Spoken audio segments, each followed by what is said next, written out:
Hey, good afternoon. Welcome to the Monday Reset. I just love Mondays. I had such a great weekend. We are talking today about one of my favorite topics and probably what I love about real estate the most, which is visibility and branding and showing up as your authentic self. So we're starting a 4-week series. So each Monday, we're going to be talking about known equals paid. To me, that means branding. Known equals paid. It's if you're known, you get paid. If you're not known, you don't get paid. So anyway, it's one of my favorite topics. I think I love most a quote by Grant Cardone about omnipresence. Omnipresence means people just think they see you everywhere, and being omnipresent is one way to stand out in your community. And we were actually talking on our team recently about being omnipresent, and one of the things that I did is I ordered more of those little arrow signs that point toward the house when you get a listing. And part of that is when people see a lot of those little signs around town, even if you only have 2 listings, like everywhere you go, people are like, oh, I see your signs everywhere. They really don't. They just think they do in their mind because they see those little arrow signs. But we're not going to talk about arrow signs today. What we're going to talk about is branding. Why being known matters more than actually being a good agent. So this all starts, being a great agent is not enough in today's world. It's just not enough. Like, in order to stand out, there's great agents out there who are not even closing deals. And then on the flip side, there's lots of terrible agents, or not maybe terrible agents, but maybe average agents that are just crushing it. So why is that? Like, what makes a memorable, referable real estate brand? So that's what we're going to talk about today is, how to be that person and stand out, because being a good agent is not necessarily enough anymore. So it doesn't necessarily mean that those agents that are crushing it are better. It just means they're more well known. So one of the things that I think about is, if people can't describe what you do and how you help in one sentence, your brand needs clarity. So if we're not clear with our brand, that's when people don't really know like who we are as a person and how we're showing up.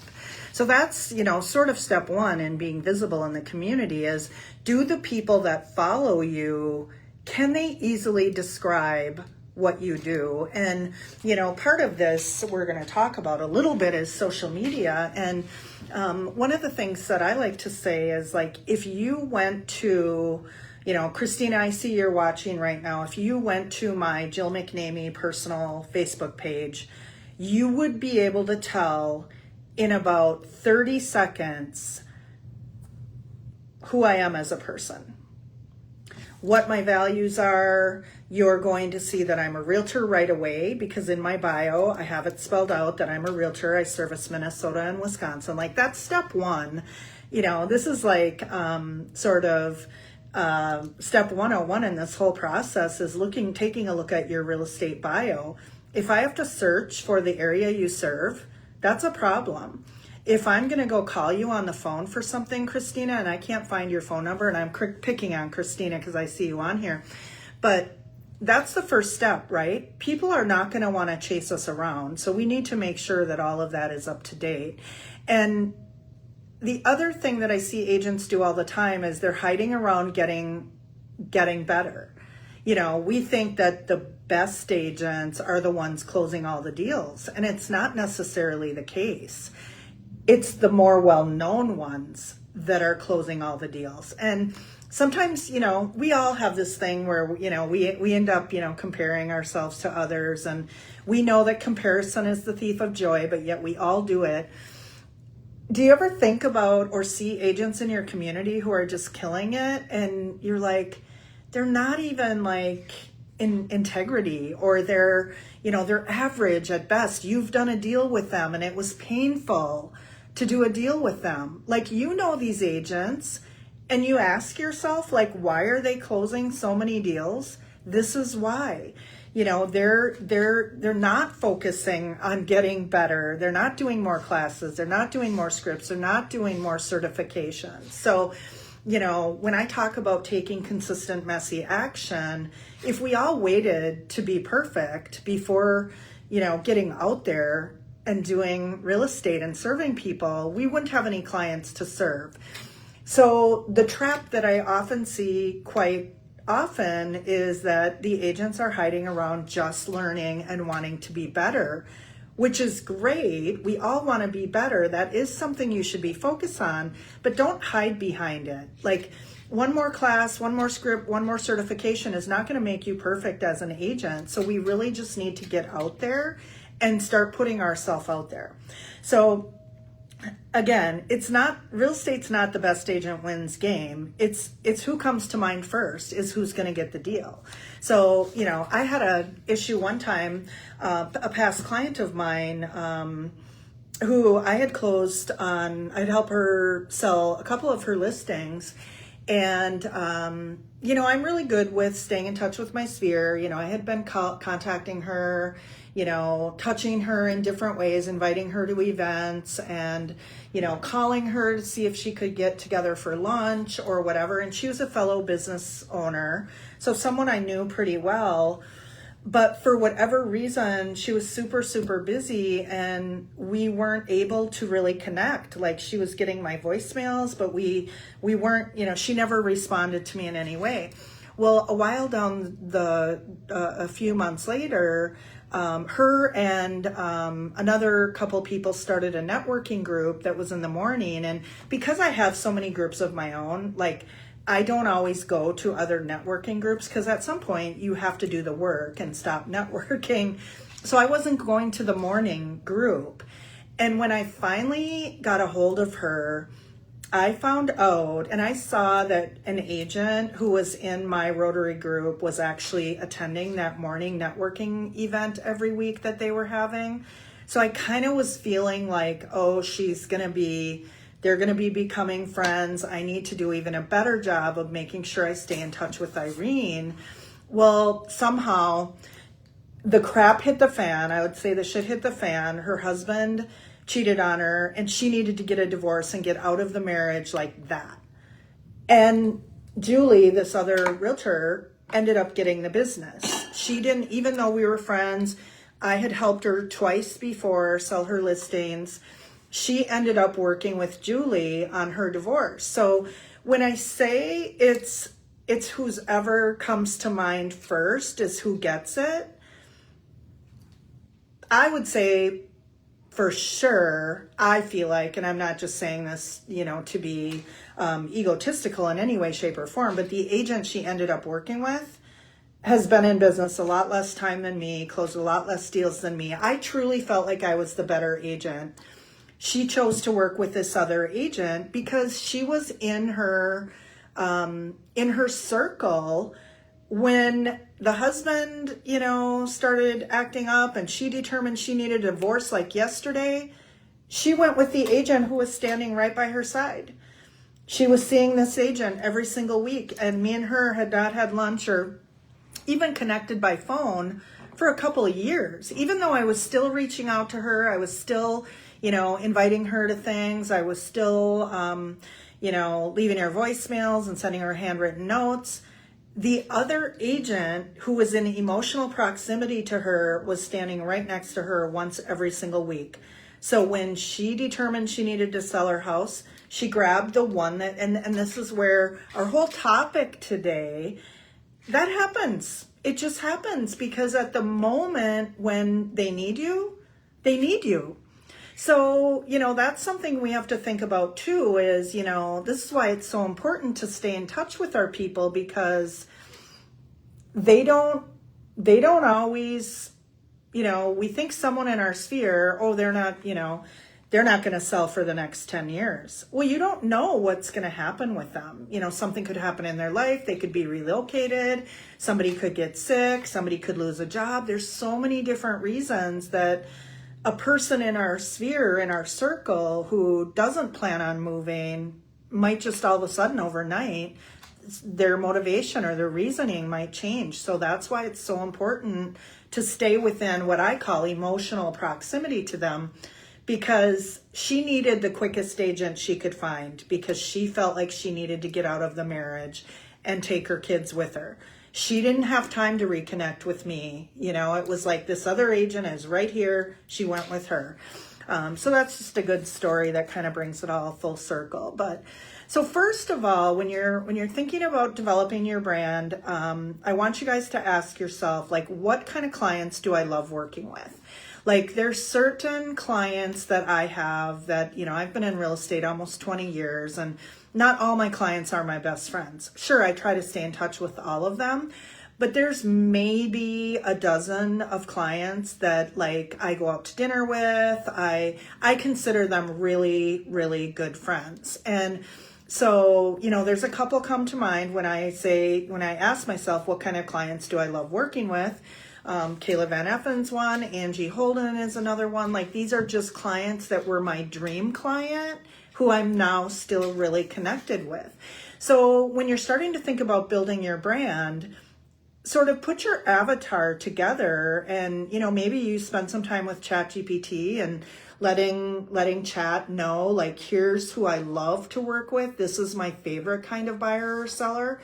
So once you kind of have that pinned down, it's going to help you identify and start attracting the kind of client you want to work with. So then the next question to ask you is, what makes your approach different or better than someone else's? Again, sometimes it is emotional proximity, who's just there when they need them. That's the first thing. But, I like to think that my approach to working with buyer and sellers is different than many of the local agents in my community. So, it's, again, sitting down and thinking, well, we create an experience for our people. We send them a thank you gift. They get cookies in the mail when they list their house as a thank you. When they go under contract, they get moving boxes and moving labels. That's something we do to elevate the experience. They get pizza on move-in day. There's just all these little awesome touches that happen during the transaction, but that can't be all that I'm offering, right? Because here's the thing, I think about it this way and I'm like, okay, if my seller is having a shitty experience with the transaction and I send thank you cookies, the thank you cookies are not going to do it for me. If I send free pizza on moving day, but yet their entire transaction was just an emotional roller coaster, like, that's not enough. So it has to be sort of well balanced, a little bit of both. So when you're thinking about your brand, what I would recommend you do, and I usually do this once a year, is I put together my dream experience. And every single thing on the list, I think about step 1, step 2, step 3. I add them all on the list because there was a time in my career when I couldn't afford to send pizza to everyone on moving day. I couldn't afford to send them moving boxes on, under contract day. We're all evolving, but the idea was on my piece of paper from the day I got into the business. I created or curated an experience that I wanted to offer for my buyers and sellers. Even though I couldn't afford to do it yet, I still had it on paper. The other thing just having it down on paper does for you is when you write something, or like say you have a goal and you're just thinking about the goal, and this is why vision boards work so well, or the main definite purpose statement that you read every night about yourself. It's like an I am statement. If I tell myself every day, I am beautiful, I am powerful, I am strong, like eventually I'm going to start believing that about myself. So when I wrote down on paper what I wanted my listing experience to look like for my buyer, or specifically in this case, my sellers, I knew that I couldn't afford it all today, but this is someday what I dreamed about offering for my clients. So again, it's being really clear in that, what are the little tiny things that makes my approach different or better than any other realtor in town? And, some of it is just part of how we do the job. It's not always about the little goodies that we send or the experiences. Sometimes it's just about, if they call me, that means I was not doing my job correctly, because I think of it this way as a listing agent. If they're calling me, it means I did not do a great job filling them in on what's going to be happening next. And, that's sort of the standard that I hold myself to, is like, if my clients are calling me, it means they're questioning something. They don't know the answer. Like, if we've really kept them informed through the whole process, they shouldn't need to call and ask any questions, because I've done a great job of keeping them informed. So before you start working on your branding, ask yourself, like, what vibe do I want people to associate with me? So that's the other thing, like values, okay? This is how you show up in the world. This is how you show up on social media. What values or vibe do I want people to think of when they think of me? I got a buyer recently from one of my social media videos, and when I asked her how she found me during our first phone conversation, she said, oh, I just, I follow you on social media a lot. We're not Facebook friends, but she goes, I see all your videos for some reason. And she said, I just thought you looked really nice. And, I thought I'd call you. And I don't know what that means. I mean, she's half my age. I'm 60. She's probably in her late 20s or early 30s. She was a first-time home buyer. But clearly I was sending off through my social media or my videos a vibe that people get. And, it depends on how you show up. You're gonna start attracting people who are drawn to your vibe, okay? Or your values. I like to think of it as values, okay? So one thing you want to also think about is having a consistent visual style and voice, because your visual branding is going to include your colors. It's going to include your fonts. It's going to include your photos, your vibe, your casual, confident, colorful way you are. So again, especially when you're thinking about your social media, I try to do the same over all of my, like, I'm not going to use pink and purple on Facebook and then use navy blue and yellow on Instagram. Like, you're just not going to do that. So you're either going to go with whatever color you decide to choose for your branding, or maybe you're going to use your broker's colors, whatever you want to do. So the other thing is, it can be phrases that you repeat often, or local references that people make when they see you. Could also be a part of your branding. So hyper-local relevance has been very, if you've been following me for any length of time, like, that's how I built my business over my almost 20-year real estate careers, through hyper-local. Everything I do is hyper-local. A memorable real estate brand is rooted in place. You want people to associate you with your community just as much as your service. So this is the other thing. I've gotten many, many listings of people that are just reaching out to me that I don't know, who say, we wanted to work with you because of your community knowledge. You're always supporting women and other business owners in the community, and we want to work with someone that gives back. So again, that's the vibe that I'm putting out when I'm out and about in my community doing these events, or maybe I'm on social media. So anyway, that's something to think about too. People hire who they remember, not necessarily who they think is the top realtor, right? So the top realtor might not be memorable. They might not remember who that is. So real estate doesn't always happen fast either. It's like with my friend Irene, it happened really fast. Like, no one even knew she was moving, and all of a sudden, boom, she's getting a divorce and she's moving. But usually that's not the way real estate happens, right? It usually happens after you've been touching your sphere of influence. And that's why, again, I always talk about the funnel. I think on every Monday training, I talk about the funnel. And especially when you're meeting someone new, you're dropping them in the top of the funnel in the hopes that they're going to come out the bottom, a transaction, right? So there's all this stuff that has to happen between the top of the funnel and the bottom of the funnel, or they're not going to transact. So, you know, again, I learned a huge lesson with Irene.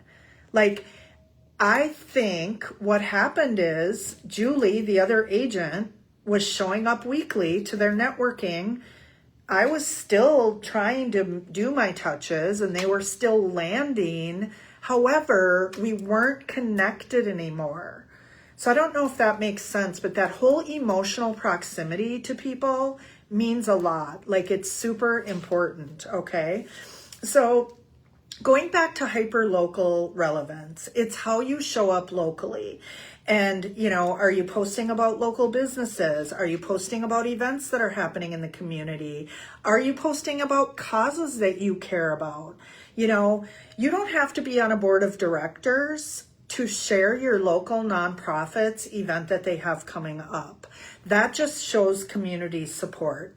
You can use hashtags like, you know, Hudson, Wisconsin, or living in, or, you know, living in Hudson.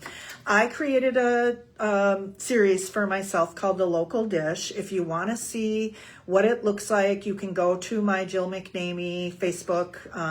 I think they're on Instagram too, but if you scroll back, you'll see it's called Hudson Local Dish, where I go into retail stores or businesses and interview the owners of the stores.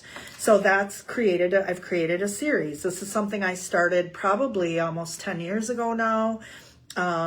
But you could do Main Street Monday, you could do, you know, I could do Hudson Hotspots, whatever you want to call it. In your town, you could do the same thing. And, you know, if you're not comfortable being on video or on camera, you could go into their store and just ask them if you can take pictures and, you know, post it on social and tag them in it. So the other thing that's important to remember is you are the product. As a realtor, you are your product. People refer agents they'd like and trust. That means letting your personality shine. Like, if people don't know what kind of personality or what vibe, they're not going to want to work with you. So you need to share your face regularly in your stories, your lives, your posts on social, whatever it is that you're doing for marketing. They need to be familiar. They need to be seeing your face. Because the other thing is, when they see you and they see your face and they see you all over, it builds a level of trust before you even show up at the door. You're talking about real stuff, not only the wins and the behind the scenes, but talk about your challenges too, because that makes you relatable. Sometimes people think, for whatever reason, that we have it all figured out.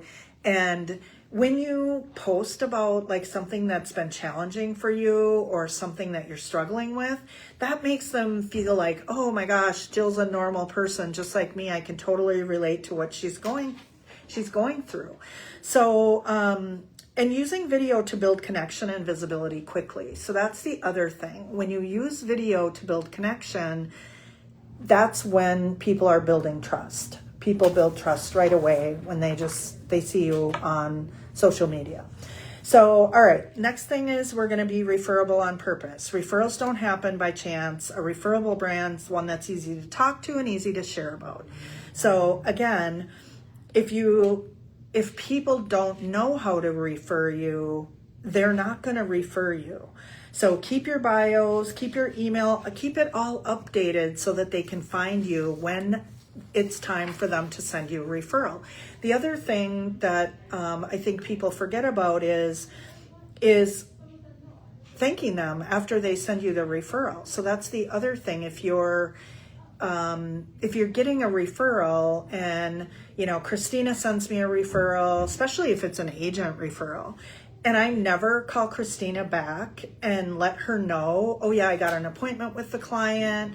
Yeah, I listed the house, whatever. Like, even if it's someone in your sphere of influence, you want them to know, people want to know if, oh, I gave Christina that referral, I wonder if she ended up getting any business out of that. So one of the things that I love to do is one of the things that I learned from the great Michael Mayer, and that's called the Great Retrace. And what I love about it is it gives me the opportunity at closing to call the people that referred them to me and say, hey, Christina, I'm just giving you a call today. I just wanted to thank you once again for the referral to, Susie and John, because we closed on their house today and I got a paycheck because of you. So thanks again for sending them my way. I really appreciate your referrals.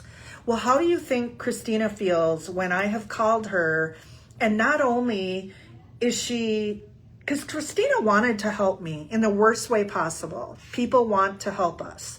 So if Christina is wondering the whole time, oh, I wonder if John and Susie ever ended up, buying a house from Jill. I wonder if she got an appointment. Christina might not ever give me any more referrals. So anyway, it's just something to think about. Like when I get a new referral, whether it's from a sphere of influence or an agent, right away I send cookies from the local bakery. And again, we are not thanking them for the outcome. We are thanking them for the opportunity. So I do not wait for the closing to happen before I send the thank you gift. The minute I get a referral, the referring party gets a gift from me right away, because you're rewarding them for the behavior. If I want Christina to send me more referrals, I want to make sure that she knows how much I appreciate it. And sometimes those little gifts that we do are the best way. If you can't afford to give a gift, if you're at a point in your career where you can't afford to give a gift, just send them a thank you card with, you could even do a $5 coffee card, or just a handwritten thank you note would also do it. All right, so when it comes to personality and differentiation with your clients, when you're building your brand, you want to think or ask yourself, what do clients say they love most about working with me?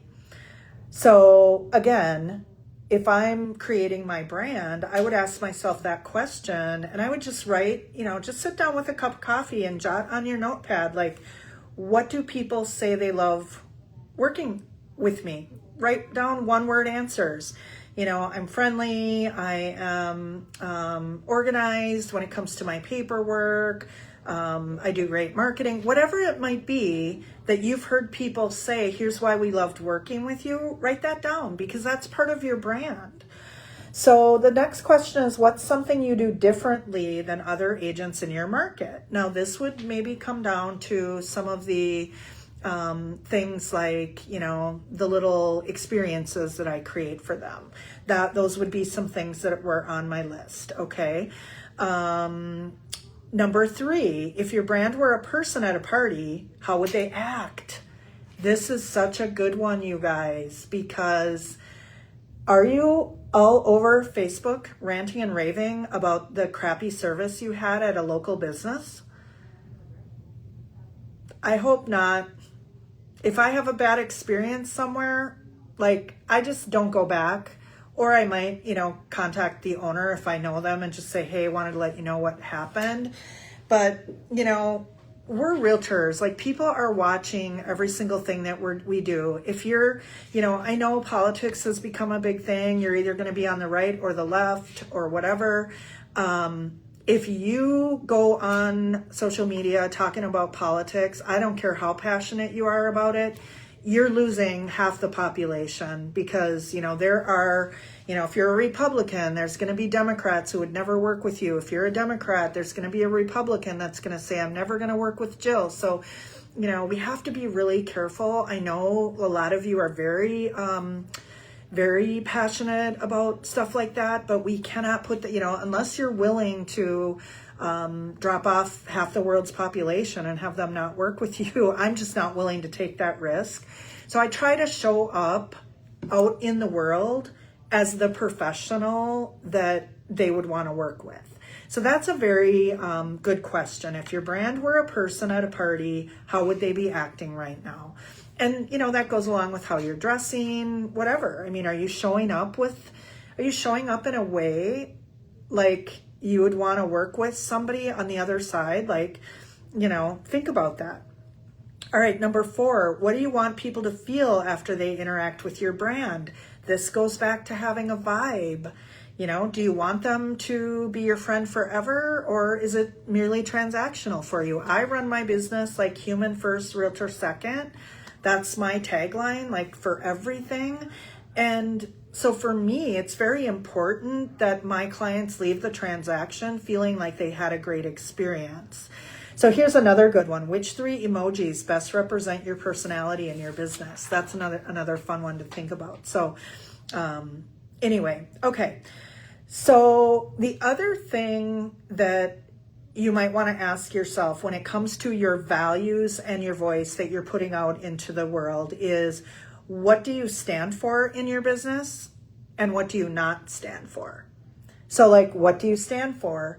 What you stand for could be, you want to make sure they're working with a lender that's reputable. You want to make sure that anyone you refer to them is in the highest integrity. What you do not stand for, that could be a whole nother thing. So, just think about how you are as a person and what your values are portraying out there.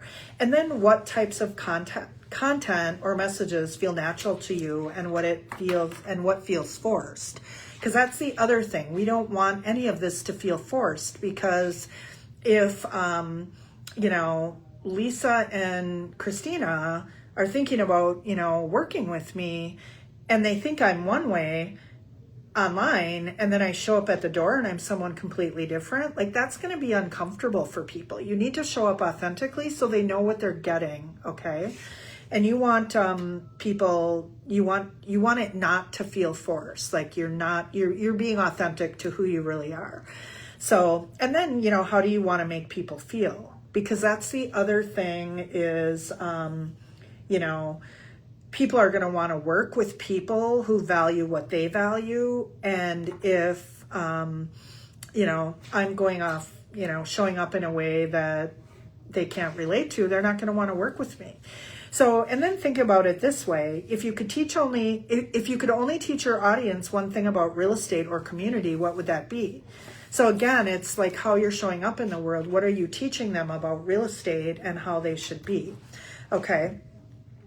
All right. So the next thing is brand and aesthetics and style. If your brand had a color palette, what would it be? This is all stuff, when you're thinking about, creating your brand, like what would it be? What feels most authentic to you? Like how do you want to show up? Which 3 adjectives would you want someone to use when they're describing your social media presence?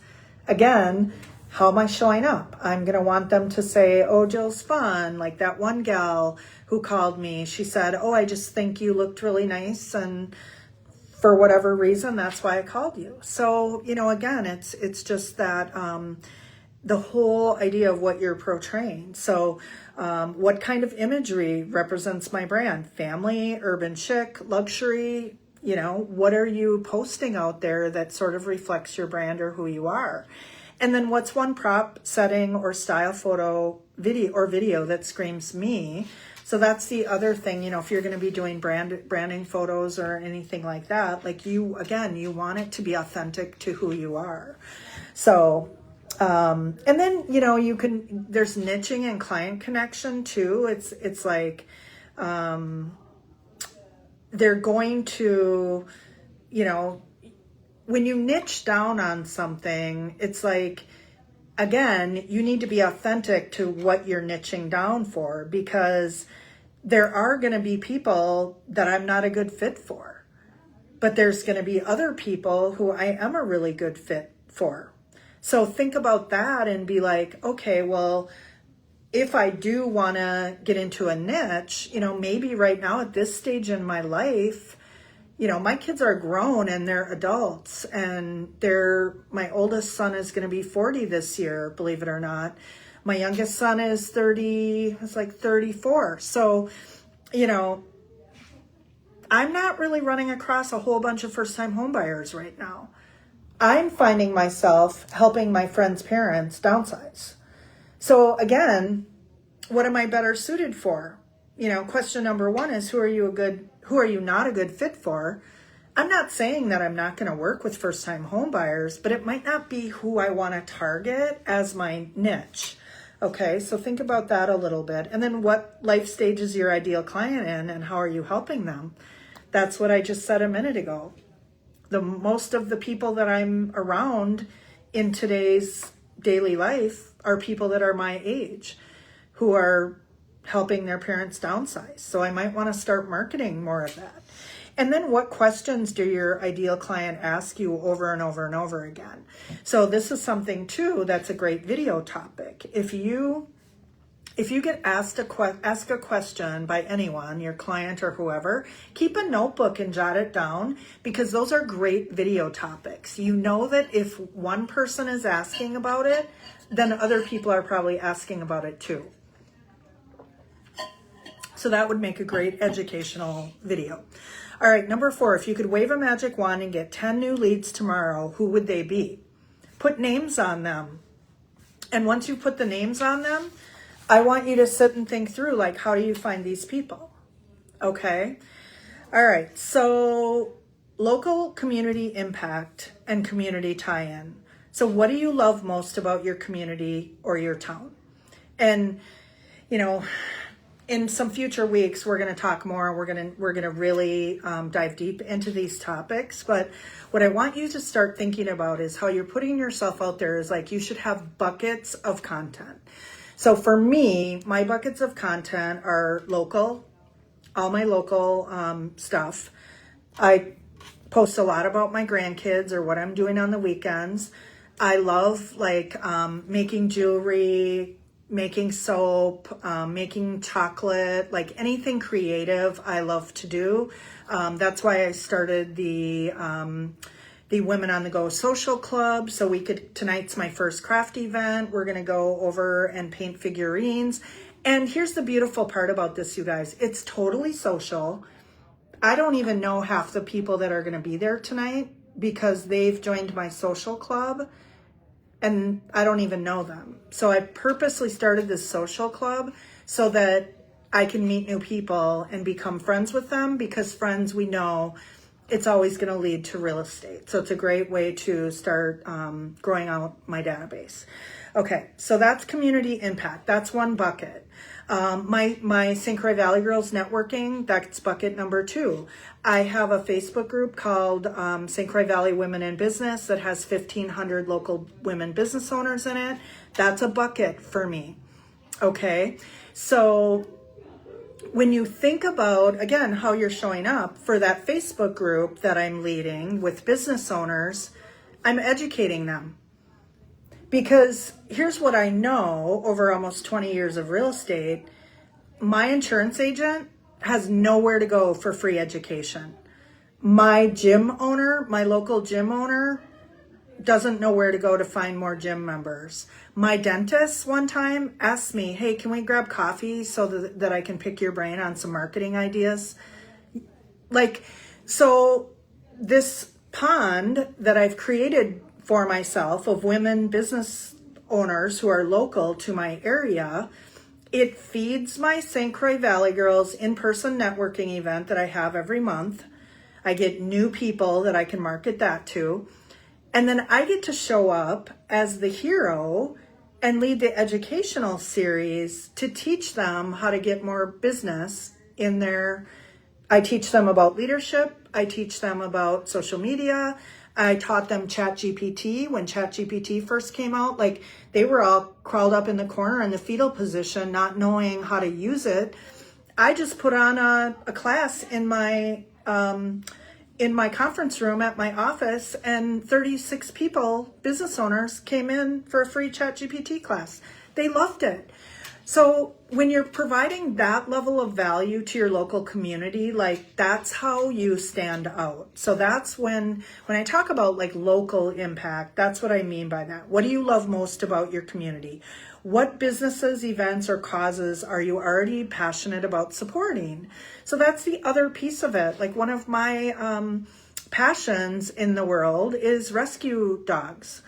So, you know, I could go volunteer at the local rescue shelter.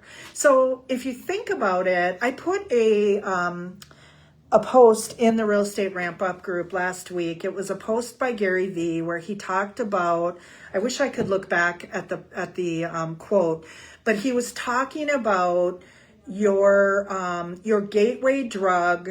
The social things that you're already doing now are your gateway drug to getting more business. What he meant by that is like my women's social club.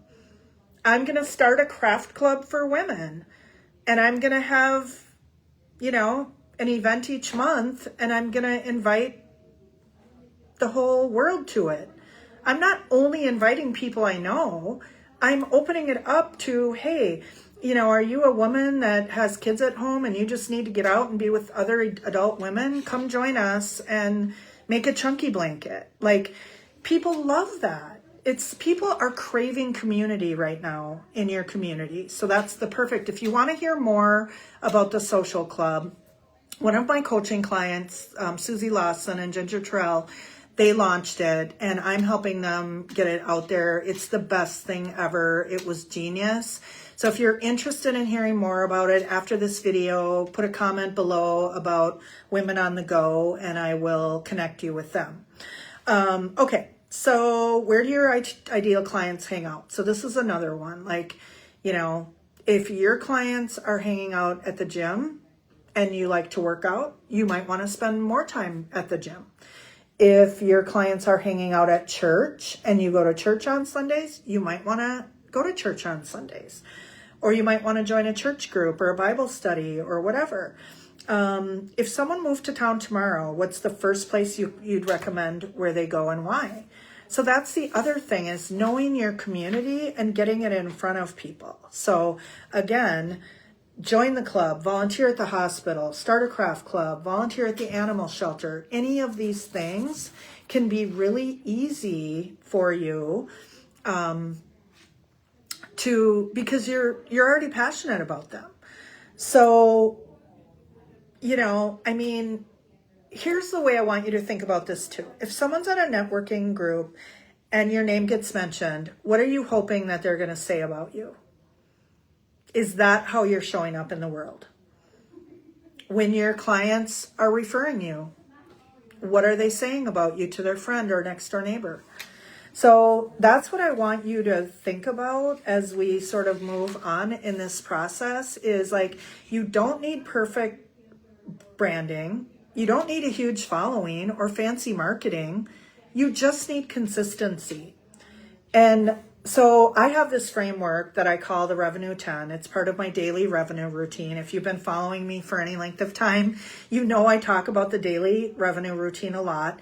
It's a simple daily plan that I created, probably 10 years ago now. I had a team of 12, and my agents were showing up every day, and I was like asking my coach, like, I've taught them what to do, what to say, like, why are they not lead generating? And he's like, well, do they really know exactly what to do? Are they prepared when they show up at their desk every single day? So this is where the daily revenue routine was created. I created that so that my agents could get into productivity right away when they got to the office every day. And I've been using it ever since. I use it for myself too, because there is this thing called decision fatigue that I talk about a lot. When you show up at your desk, some days it still happens to me. If I'm not following my plan, I will show up at my desk and I'll spend the first hour inside my email because I have decision fatigue. Like, oh, what do I feel like doing for lead gen today? And then you're spending all that time, just getting ready to get ready because you don't have a plan that you're following right in front of you. So the daily revenue routine was something that I created. Everyone creates their own. So that's the other thing. Like, I've never been about forcing the agents on my team to do something that they didn't want to do. Like, if you hate cold calling, let's not put it on your plan. If you don't want to call your sphere, let's take a page out of Kim Parsons' book. Like, she never calls her sphere. She closed 25 deals last year and without even calling her sphere. So you don't have to do what you don't want to do.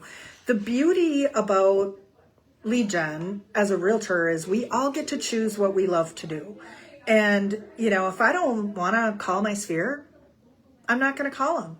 I can send them handwritten notes. I can invite them to events. I can email them. I can invite them for one-on-one coffee. If phone calling is just something that I know I'm not going to do, don't put it on your plan. That's the beauty of everyone having their own plan. We all get to choose. As long as it's something that's actionable, it doesn't matter. It doesn't matter what you're putting on your plan. So the framework, the Revenue 10, it's every weekday before noon. They're having 5 real conversations, 3 relationship touches, and it can be a handwritten note, it can be an email, it can be a voice memo, texting, it can be a DM in Instagram or social media, and then adding 2 people to their database. So when I'm breaking this down, this is how simple it is, you guys. If you get those things done every single day, your business is going to explode because it's the consistency over time. And I don't know if you've ever read The Compound Effect by Darren Hardy, but he talks in the book about your compounding. So if you're doing it every single day, it's just snowballing and snowballing and snowballing. So conversations equal connection, touches equal staying relevant, new people equal your growth. It's not complicated. It's actually super easy. It's just consistent. Most agents won't do it. This is how you become known without feeling salesy, because you're actually doing the thing. This is how you're staying top of mind naturally. You're doing it every single day.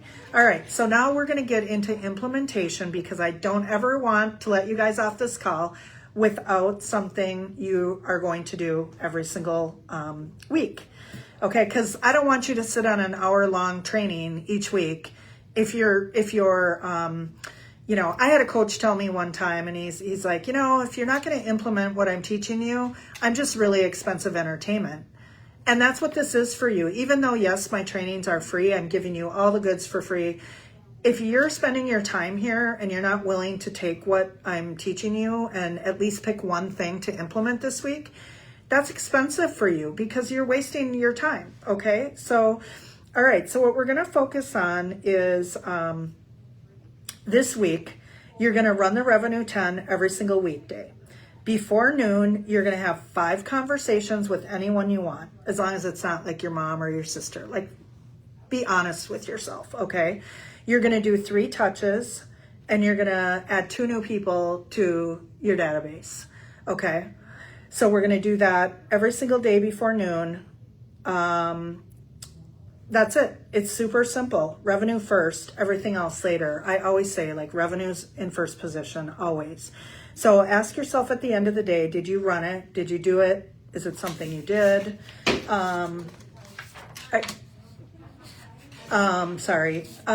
Okay, so the mistakes, waiting till you feel ready, overcomplicating it, being inconsistent. It's super simple. Take it and run with it, and let's see how you do. All right, I think they need the conference room because I'm getting the side eye. So if you have comments or questions, put them below in the chat, and I'll answer them there, and I will see you all next week.